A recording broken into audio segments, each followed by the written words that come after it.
Hello and welcome. My name's Jacob, and I'll be taking you through a demonstration of the CodeBots platform today, specifically focusing on our J2bot. So to start with, we're in an organization here, which is sort of the tenancy model for CodeBots. So all of the assets for a particular organization would sit under here. We've then got a number of bots. If we come over to the left-hand side here, we can see we've got the J2bot. So we'll go ahead and view the pipelines that are part of the J2bot. Now the pipelines are really what drives the automation and a lot of the code generation and integration for the CodeBots platform. So if we go ahead and have a look at a fairly simple pipeline here, we've got the pipeline that actually generates out our server. Now there's a number of input models that we sort of use in order to be able to generate that server. So we've got an entity model, which is sort of our data layer, an API model, which sort of dictates which of those entities, what operations are exposed on those entities, and the security model, which obviously overlays security on top of that as well. We've then got a couple of steps here. So the generate application step, we copy over some static files, and each of these reference the Git repositories, which house, first of all, the bot, and then the target repository where we're actually generating into, and then we actually go ahead and generate into that target repository and commit the code. So if we come down to meta models here, I've got the J2bot meta models open.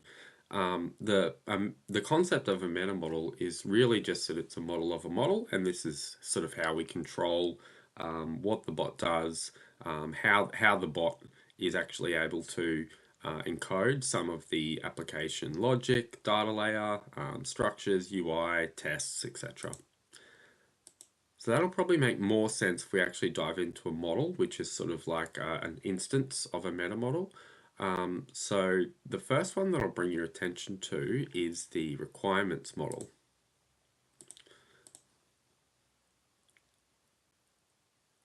So this is where we typically capture all of the requirements around a project. And by doing so, we sort of gain a number of things. Not only do we get visibility and the ability to generate reports based off these requirements, but we can also link those through to tests. And so we start to get what's called traceability, where we can actually see based on what requirements are fulfilled by passing tests in our GitLab instance, which of these requirements are actually covered. So that becomes really powerful. So if we jump across now to our entity model, this is sort of our data layer, as I mentioned earlier, in our CRM application that we've modeled. So we've got basic user entities, the contact entity, organizations, accounts, which are sort of the tenancy model for this generated application. And then we've got the concept of roles and permissions, which fits into the security model. If we jump across now to the security model, so you can see we've got a simple user role, an admin role. We've only got a contact create permission. And then we've sort of got some configuration which tells us, okay, this is the user entity, this is the username attribute, it could be an email, for example. And then we've got the role configuration and tenancy configuration for the account as well. So jumping then across to the API model, so this one's a fairly straightforward model. We basically define a controller and a number of operations which can then happen on, for example, this contact entity. So then we get contact create, get, update, delete, and we can apply sort of security roles or permissions to those based on what we need. So the next really interesting model that we have is our UI model, and this is where we actually model out the front-end interface of the application. So you can see here that we actually have to start with our menu, and that has sort of a number of links, which then link through to different pages on this user interface model. We have sort of the concept of data tables and CRUD columns that you can add. There's this sort of creation drawer that will come across when the user selects create contact. And then once the record is created, there's a full edit page available as well. And then these form elements are obviously linked up to the relevant fields on the entity, as well as sort of the API calls that they need. So once we've modeled out that, we can then essentially generate out the application and start to develop some tests. So the testing model is really powerful because it allows us to essentially model out the steps that a user would take going through an application. So we use the testing model Playwright, or testing framework Playwright, to facilitate all of our end-to-end tests. We also generate out a number of unit and integration tests as part of the previous models that you saw before. But this is sort of the final step for us in saying, yes, this particular requirement has been I suppose, completed based on the fact that we have 3 end-to-end tests there that cover all of the different acceptance criteria. So we then have, I've got here the full generate application pipeline for the J2bot. So obviously all the inputs that we need for sort of both pipelines here. You'll see that the front end actually takes pretty much every model. We copy over some static files again and we commit it to the target. So we can also use the pipelines as a way to break down the workflows and facilitate developers being able to drive this in flexible ways. One of the powerful things is that you can run this locally. So that downloads a configuration file which allows you to essentially, rather than this final commit to target step, you generate the code out into a local development environment and test it before you commit it to a repository, say.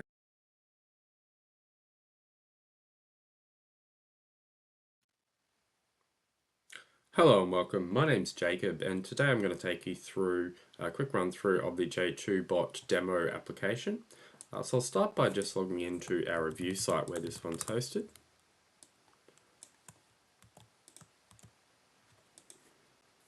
And as you can see, we've been brought to sort of the dashboard or the home page for this particular application.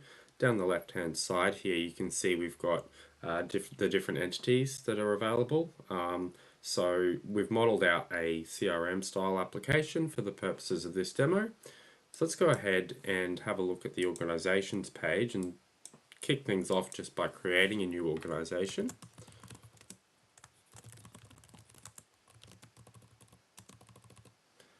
And we can create the record and then go through to the edit page. So this then lets us fill in some extra details about the organization. And we can save the record. Now that we have a record created, I'll bring your attention up here to the search bar. So this search bar is actually able to search across each of these columns that are present on the table, and it can also do partial searches as well. So let's go ahead and try out a search. So this one, example organization, let's try just searching for organ, and we'll see that that comes back in the results. And same if we were to search fake for fake street, this record comes back in the results. But if we were to search something like green, the results don't return anything. So heading up now to the contacts area, let's go ahead and create a new contact. And the first field that we're asked to fill out is the organization field, which is actually the list of organizations that have been created under this account. So let's go ahead and select the example organization we created earlier.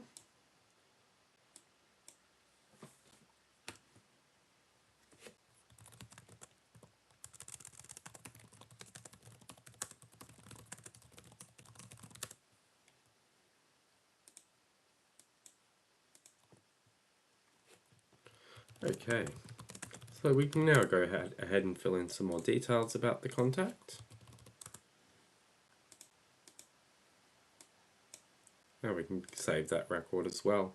So now we have a contact sitting here in our account linked to the organization that we created in the first step. So that's been a very, I guess, high-level overview of the J2bot demo application. Thanks very much for your time, and please let us know if you have any questions.